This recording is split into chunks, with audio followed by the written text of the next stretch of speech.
저의 책인 기도응답은 만들어받는 것이다 라는 책의 제8장 예수님의 부여를 의지해서 기도응답을 만들어야 합니다 라는 단원의 세 번째 시간을 갖도록 하겠습니다.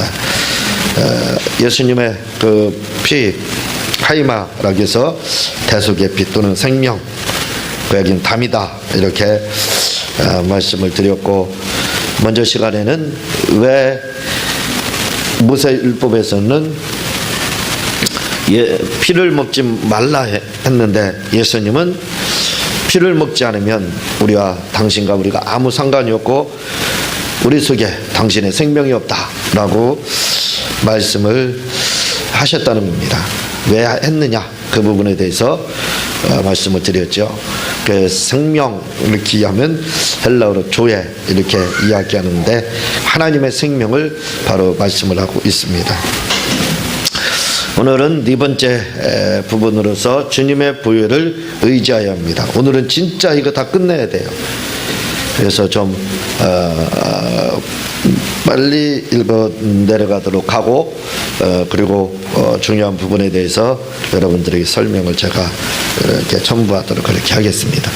출애굽기 12장 5절에서 7절을 보면 너희 어린 양은 흠없고 1년 된 수컷으로 하되 양이나 염소 중에서 지하고 이달 14일까지 감직하였다가 해질 때 이스라엘 이중이 그 양을 잡고 그 피로 양을 목을 진문 좌우 설주와 임방에 바르고 라고 하고 있습니다. 여기서 보면 문설주와 임방에 양의 피를 바르라 하고 있습니다. 그런데 맥셀 화이트 목사님은 이 출애굽기 12장 7절에 문설주와 임방에 양의 피를 바르고라는 말을 주님의 부혈로 덮어라 라는 말로 해석하고 있습니다. 이 예수님의 부혈에 대한 설명이 가장 잘 되어 있는 게 바로 이 맥셀 화이트 목사님이라고 제가 말씀을 드렸죠.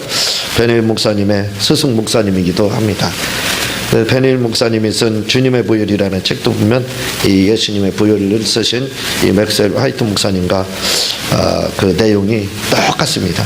그래서 그 책을 부혈에 대해서는 원조격이다 이렇게 생각하면 돼요. 아주 부혈에 대해서 명쾌하게 잘 설명을 하고 있고, 또 이 책 때문에 많은 분들이 영향을 받아서 지금도 이 부혈 사역을, 예수님의 부혈 사역을 이렇게 덮는 사역, 구속 이런 부분을 지금 많이 하고 있습니다. 주영기 목사님도 이분의 영향을 많이 받았죠. 그래서 여러분들이 궁금하면 더 자세한 내용들을 알고 싶으면 이 맥셀 화이트 목사님의 책을 여러분들이 구입을 해서 이렇게 보시면 아주 유익됩니다. 얇고 간편하면서 그러면서도 내용이 잘 이렇게 짜여져 있습니다. 성경에서 구속할 때 그 뜻은 해방이라는 뜻을 가지고 있습니다. 그런데 이 구속함을 받는 방법에 대해서 그분은 우리가 구속하면 우리 구속됐다 그런 표현들 많이 듣죠. 뉴스상에서 뭔 죄를 지은 사람이 구속영장 구속, 그리고 또 남편에게 아내가 구속돼 있다. 이게 문제죠. 아내들이 남편에게 구속되는 경우 굉장히 많습니다. 제가 탈무드 2를 지금 쓰고 있는데 그 중에서 한 내용이 뭐냐면 남편과 아내와의 관계에서 가장 좋은 이상적인 관계는 뭐냐 할 때 나이 차이가 아무리 많다 할지라도 아내와 남편이 반말을 하든지 아니면 둘 다 존댓말을 하든지 해야 된다. 왜냐하면 결혼을 하자마자 친구가 되어야 되기 때문에. 왜냐하면 그렇지 않으면 그게 바로 남편과 아내 부부가 사는 겁니다. 근데 우리나라는 남존여비 사상이 있어가지고 뭐가 되냐면 여자는 아내로 사는 게 아니라 종으로 살아요. 남편은 상전으로 사는 겁니다. 주중관계가 지금 우리나라의 부부관계거든요. 이게 잘못됐습니다. 성경에서는 친구관계거든요. 서로 나이가 많든지 남편이 말을 놓으면 아내도 나야 돼요. 왜 친구는가? 남편이 존경하면 아내도 존경해야 됩니다. 그런 가정이 가장 이상적이고 행복한 가정이고, 절대 그런 가정 이혼하지 않아요. 문제가 있어도 금방 해결이 되거든요. 그런데 남편이 아내를 구속하는 경우가 많습니다. 이 구속하고 성경에서 말하는 구속은 다릅니다. 성경에서 말하는 예수님으로부터 구속함을 받았다 할 때 이 구속은 헬라어로 해방이라는 뜻이에요. 해방, 자유를 얻었단 말. 나 자유 얻었네. 그게 바로 구속이라는 뜻입니다. 구속함을 받는 방법에 대해서 뭐라고, 예수님의 피로 덮임을, 예수의 피로 덮임을 받으면 그것이 이루어진다. 이렇게 맥셀 화이트 목사님은 말씀을 하고 있어요. 그러므로 그분의 표현으로 볼 때 우리가 예수의 피로 구속을 받았다는 말은 곧 예수의 피로 덮임을 받았다는 말이 되는 것입니다. 그러면서 그분은 우리가 기도할 때 주님의 보혈로 덮어달라는 기도를 매일같이 하라고 하셨습니다. 이분의 특징은 보혈 기도인데 항상 가족들, 아내와 아내 또 그 자녀들을 위해서 한 기도가 뭐냐면 주님의 보혈로 덮어달라. 주님의 보혈로 덮어달라. 아주 오랜 돌아가신 아주 오래된 분입니다. 그래서 주님의 보혈로 덮어달라 기도함으로써 나타난 효력, 그 간증에 대해서 건짐을 받은 것에 대해서, 보혈로 덮임을 해달라 해서 건짐받은 것에 대해서 고백하는 부분이 있습니다. 그 내용은 이렇습니다. 2차 세계대전 동안 우리 부부는 영국에 있으면서 예수의 보혈로 덮는 일에 효력을 절실하게 느꼈습니다. 2차 세계대전이니까요. 독일군이 도처에 폭탄을 투하하는 공습기간 동안에 우리는 많은 위험을 겪었습니다. 그러나 우리는 그 와중에서도 자녀들과 함께 편하게 잠을 잘 수 있었습니다. 이렇게 전쟁 중에 편하게 잠자는 건 쉽지 않다 이거죠. 그것도 대형 폭탄이 막 투하되는데요. 우리 예수의 피가 우리를 보호해 주셨으므로 우리는 든든한 대표소에서 잠을 자는 것 같았습니다. 진짜 튼튼한 그 대표소는 주님의 보혈이라 이거죠. 실제로 우리는 종종 그 피를 세상에서 가장 튼튼한 공습 대피소라고 말하고 했습니다.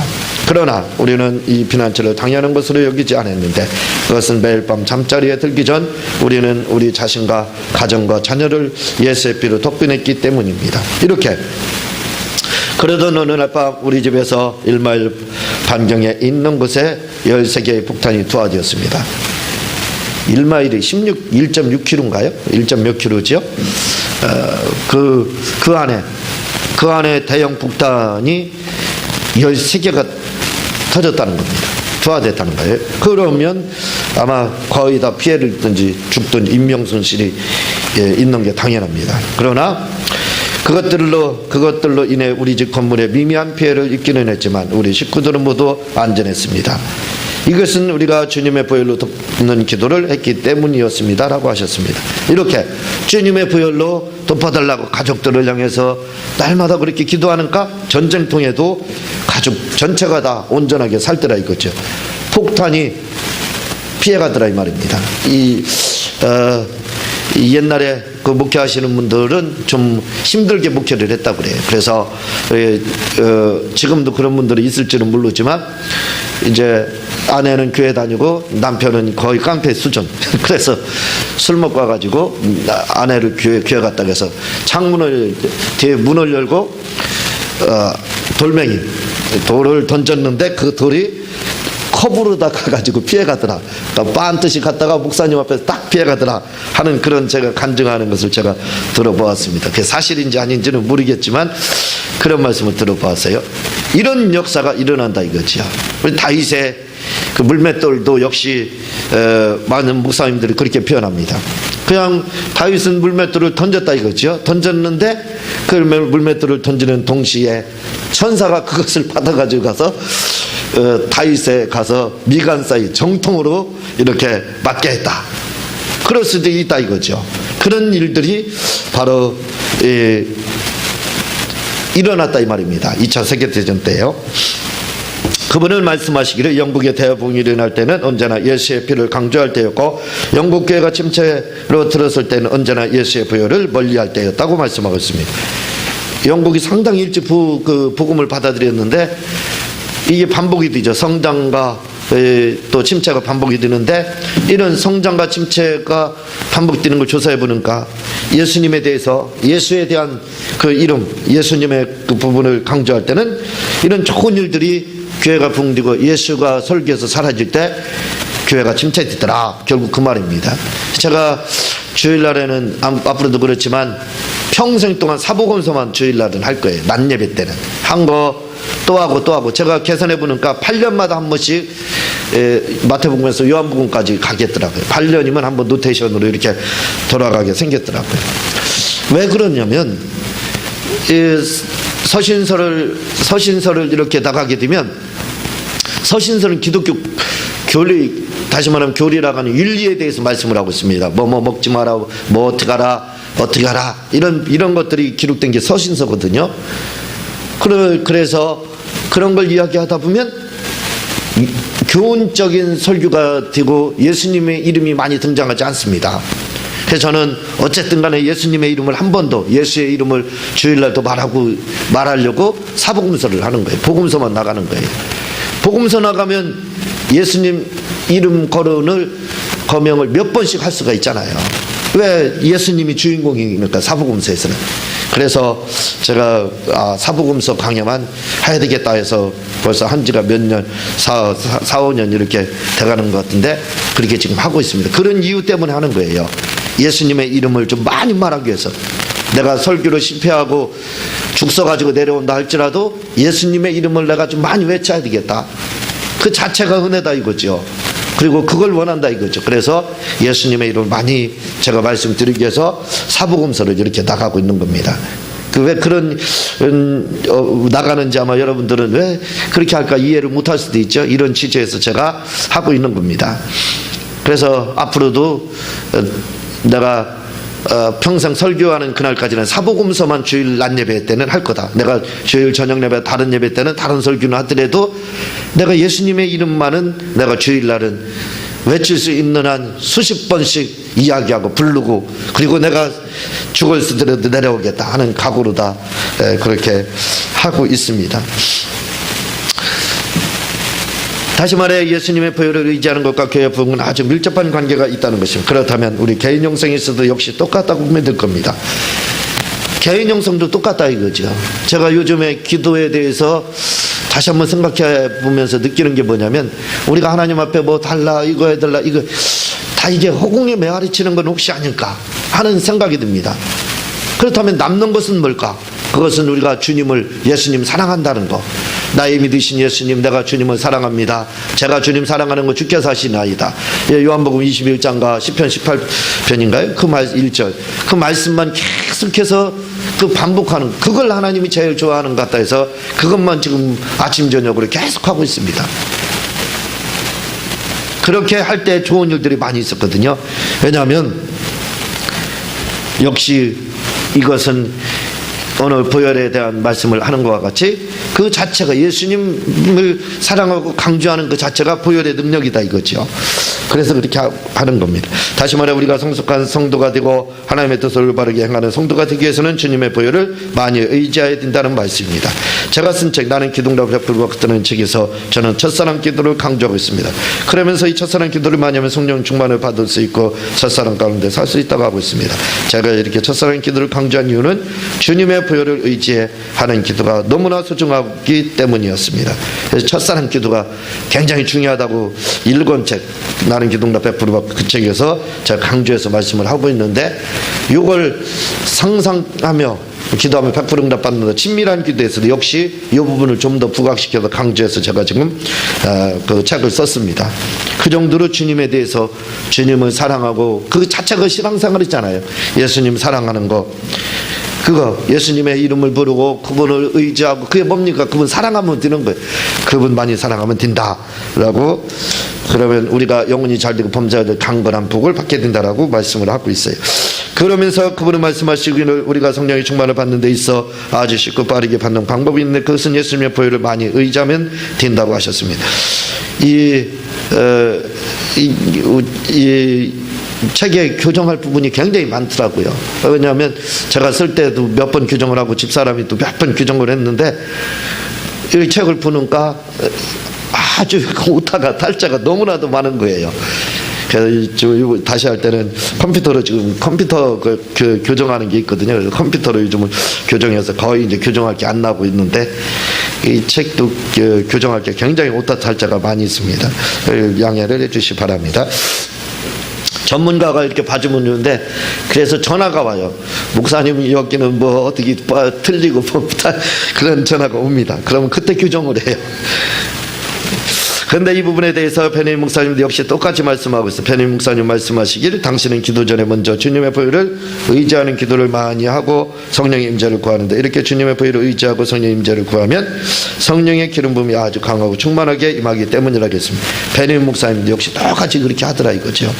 또한 맥셀 화이트 목사님도 말씀하시기를, 예수 피를 의지하고 기도하면 성령 세례, 방언을 아주 쉽고 빨리 받을 수 있다고 하셨습니다.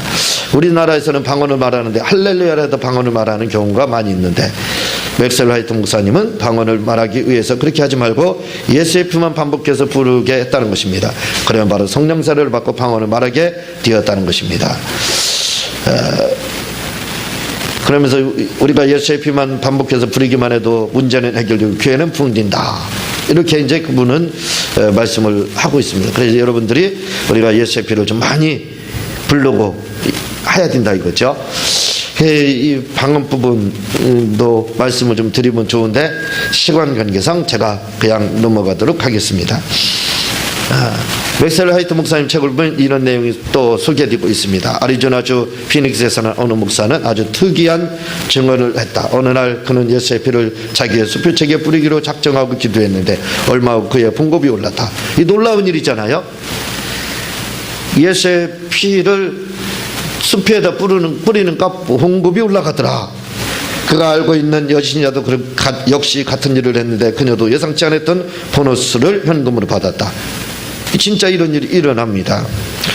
세속적인 기독교인들은 그런 증언들을 비웃을 것입니다. 그러나 세속적인 기독교인들은 결코 사단의 속박을 대적과의 싸움을 벌이지 않을 것이며 봉급이나 재산 문제에 있어서는 더더욱 들어갈 것이다. 예수의 보혈의 능력이, 이 보혈에는 능력이 있다. 그 문자, 이 맥셀 화이트 목사님 책에 이런 게 나. 그래서 이 부분을 제가 우리가 돈이 막 흔히 필요하고 궁핍할 때 이 일을 좀 많이 했습니다. 돈이 떨어지려고 하면 지갑에 있는 돈 1,000원짜리 몇 개에다 예수님의 피를 뿌리는 거예요. 예수의 보혈, 예수의 피 뿌리고 또 돕는 영들에게 도움을 명령하고 가난한 영들을 떠나게 하고, 그래서 그랬는지 모르지만 그때마다 돈이 왔습니다. 실제적으로요. 그래서 또 다른 목사님도 이 책을 읽고 이제 이렇게 했는데 당신도 돈이 오더라, 이렇게 고백하는 것을 제가 들어보았습니다. 그러니까 여러분들도 돈이 필요할 때 이 방법을 좀 한번 써보라 이거죠. 예수의 피, 아유 이게 뭐 그럴 리가 있느냐, 그런 생각하지 마시고 한번 뭐 손해볼 거 없잖아요. 그래서 한번 해보면 좋은 결과가 있습니다. 케네세기 목사님 책을 보면 병든 자가 있으면 성찬식에 참여할 때 그냥 무의식으로 참여하지 말고 이 성찬을 먹으면 나는 병이 없고 치유되었다고 고백하며 먹으라는 내용이 나옵니다. 이렇게 성찬식을 대했을 때 불치병이 치유되기도 했다는 것입니다. 예. 제가 성찬식을 할 때마다 말씀을 드리잖아요. 그냥 성찬식을 그냥 대하지 말고 진짜 주님의 그 보혈을 우리가 먹는 겁니다. 이 성경에서 예수님의 살과 피를 먹어야 된다는 건 두 가지로 해석이 돼요. 하나는 믿으라는 겁니다. 살과 피를 먹으라는 것은 예수의 보혈을 믿으라는 거예요. 우리를 위해서 행하신 그 일을, 공로를 믿으라는 겁니다. 또 한 가지는 뭐냐면 실제 먹으라는 거예요. 그게 뭘로다? 성찬을 통해서 된다는 거예요. 그래서 이렇게 또 성찬을 실제적으로 예수님의 피를 대할 때 이것은 나를 치료하는 약이다, 그런 고백을 하고 병이 이걸 먹으면 치유되고 나았다, 이렇게 고백하고 먹은 사람들 중에요 치료받은 사람이 실제적으로 많이 있습니다. 실제적으로 이 맥셀 화이트 목사님도 그렇고 케네세기 목사님도 그렇지만 또 조영규 목사님도 간간히 그런 설교를 하셔요. 이렇게 성찬을 그렇게 대하는데 불치병이 치료받고 병이 나았다, 그런 간증들을 많이 들어봤습니다. 그러니까 병든 분들이 있을 때 좀 그렇게 성찬식을 대할 때 이런 마음을 한번 대해보라 이거죠. 왜냐하면 주님의 피에는 우리 영혼과 육체를 살리는 그 보혈의 능력이 있습니다. 병을 치료할 수 있는. 그러니까 그런 역사들이 나타난다 이거죠. 다섯 번째로 보겠습니다. 예수의 피의 사용법. 그러면 예수님의 피를 어떻게 사용해야 되느냐 이거예요. 맥셀 화이트 목사님의 책을 보면 예수의 피를 뿌리고 바르는 방법이 나오는데, 그것은 우리가 그냥 입으로 예수의 피, 탈자가 됐네, 교정했는데도. 그냥 입으로 예수의 피 하며 뒤풀이함으로써 예수의 피를 바르게 뿌릴 수 있고, 또한 몸짓으로 뿌리는 신용을 함으로 바르고 뿌릴 수 있다고 나오고 있습니다. 자, 이 무슨 말씀이냐면 예수님의 피를 어떻게 뿌리느냐, 이 문제를 제가 전화상으로 많이 질문을 받아요. 아니 목사님, 예수님의 피를 어떻게 뿌립니까? 그거 어떻게 뿌려야 되는 겁니까? 그런 질문을 많이 받거든요. 그냥 간단합니다. 그냥 내 손에 예수님의 보혈이 있다고 생각하고, 우리가 물을 뿌릴 때, 물을 그냥 벽에다 뿌릴 때 손에다 묻은 물을 가지고 쫙 뿌리면 어떻게 돼요? 딱 달라붙으면서 퍼지지요. 그거와 똑같다 이거죠. 물감 뿌릴 때처럼 그렇게 페인트를 뿌리는 것처럼 뿌리면 그런 일이 일어나거든요. 마찬가지라 이거죠. 예수님의 피가 내 손에 있다고 생각하고 그냥 상상입니다. 상상이 동원돼서 뿌리는 거예요. 예수님의 피, 그 보혈의 피를 뿌리고 그 악한 영들이 그 피의 덮임을 받을 때 그 악한 영들이 녹아지고 도망가고 사라지는 그런 것들을 생각하면서 실제적으로 이 부르는 예수의 피 하면서 손으로 뿌리는 신용을 하는 거예요. 그냥 물을 던진다, 물감 던진다 하는 생각을 가지고 그냥 그런 상상을 가지고 그렇게 하라는 겁니다. 그러면 놀라운 일들을 체험하게 됩니다. 제가 교회를 이전하고 영적으로 무척 힘들었던 때가 있었습니다. 그때 아내와 자녀들이 맥셀 화이트 목사님이 하라는 방법대로 성전 구석구석 사택을 다니며 예수님의 피를 외치고 바르고 뿌리는 신용을 했습니다. 지금은 우리가 사택이 이전했지만 얼마 전까지만 해도 여기에 살았잖아요. 이쪽에 살았었기 때문에 그때 예수님의 피를 이런 곳에 이전하면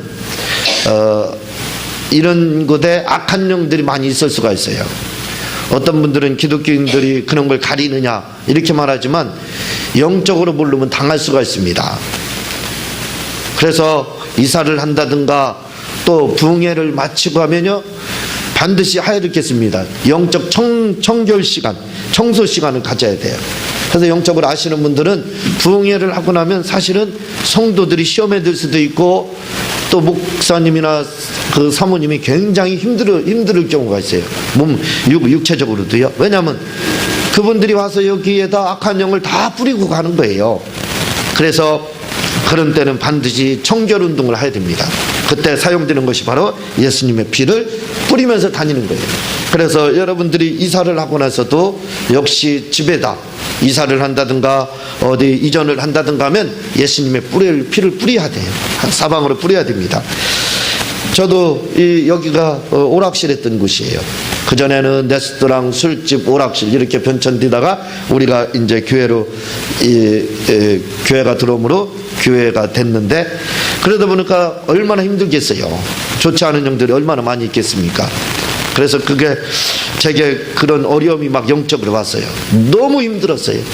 그런데 이제 이 책을 보고 우리 사모님을 필두로 해서 애들 같이 해가지고 막 방 구석구석 교회 전체를 다니면서 그런 신용으로 예수의 피를 이렇게 뿌렸습니다. 그런데 놀라운 일이 일어났습니다. 그것은 그렇게도 해결되지 않았던 영적인 눌림이 예수님의 피를 뿌리고 바르고 뿌리는 동시에 해결되고 영이 살아나고 힘이 나는 것이었습니다. 참 신기하죠. 그 일을 하길래 저도 쫓아가서 이제 했습니다. 집에서 가장은 제가 목사지만 우리 집사람이 가장이에요. 그래서 저는 집사람 말에 꼼짝 못합니다. 그리고 집에서 가정 예배 드릴 때도 집사람이 하라는 대로 다 해요. 저는 쫄개입니다. 교회에서 막 큰 소리 치죠. 그래서 뭐든지 집사람이 필두했습니다. 앞에서 그걸 진두지휘를 해요. 영적인 가장이 그런 걸 어떻게 해요? 그래서 그 일을 하거든요. 그렇게 했는데 바로 하는 순간에 제가 힘이 나더라고요. 참 너무 신기한 체험을 했던 적이 있습니다. 그래서 여러분들이 너무 힘들고 그럴 때는 좀 한번 예수님의 피를 뿌려보세요. 그렇게.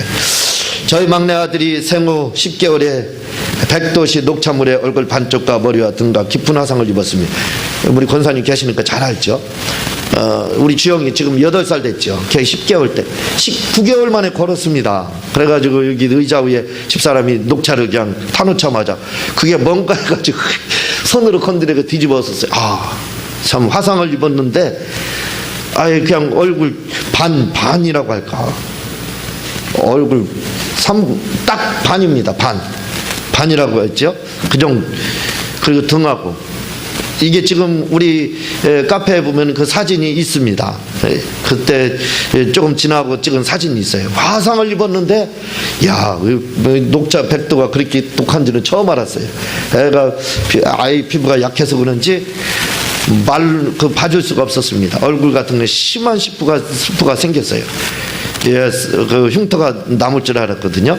저는 병원에 가서 임시 처방을 받은 후 입원하는 소리를 뿌리치고 곧바로 교회로 데리고 와서 맥셀 화이트 목사님이 당신의 딸이 화상을 입었을 때 예수님의 피를 바르고 뿌려서 치료했다는 말씀을 기억하고 8시간 정도를 강단에 앉아 계속 예수의 피를 바르고 뿌리기 시작했습니다. 그리고 더 이상 기도하지 않았습니다.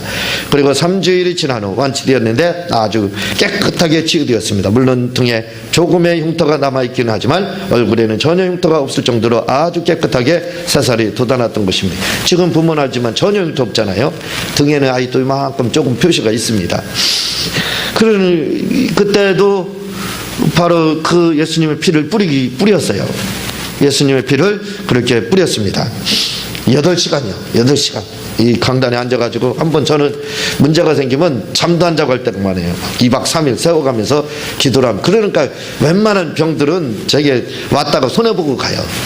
왜냐하면 그냥 그렇게 제가 독합니다. 한번 그냥 딱 잡으면 8시간, 9시간, 막 10시간 막 기도를 하거든요. 계속. 예, 그러다 보면 아무리 독한 놈도 나중에 항복하고 나가는 걸 몸으로 느껴요. 딱 나가는 걸 느껴요. 그래서 승리를 하는데 역시 우리 주영이도 이렇게 했었습니다. 어느 권사님의 딸이 기도 중에 환상을 봤는데 환상 가운데 그녀의 양손에 주님의 보혈이 하늘에서 내려오더라는 것이었습니다. 그리고 나서 영혼이 열렸다고 제게 와서 간증하는 소리를 제가 직접 들어봤어요. 조영기 목사님이 설교 가운데 이렇게 말씀하시는 것을 들어보았습니다. 그분은 말씀하시기는 당신은 날마다 기도할 때마다 하루도 빼놓지 않고 일과 같이 하는 기도가 있는데 그것은 첫째로 주님의 보혈로 덮어달라는 보혈의 기도이고 둘째는 축사 기도라 하셨습니다. 그러므로 우리도 조영기 목사님과 맥셀 화이트 목사님과 같이 주님의 보혈을 의지해 기도하자, 그 말입니다. 이렇게 조 목사님도 날마다 하는 게 기도가 몇 가지 있다는 거예요. 그것이 주님의 보혈 의지하고 주님의 보혈로 덮어달라고 하는 거하고 그리고 축사. 이건 조 목사님 설교를 우리가 3년인가 4년을 저녁 예배 때마다 들었잖아요. 그래서 압니다. 이 말씀을, 이런 보혈에 대한 설교, 이런 부분을 한 달에 한 번 정도로 하셔요. 당신도 이렇게 하고 있다.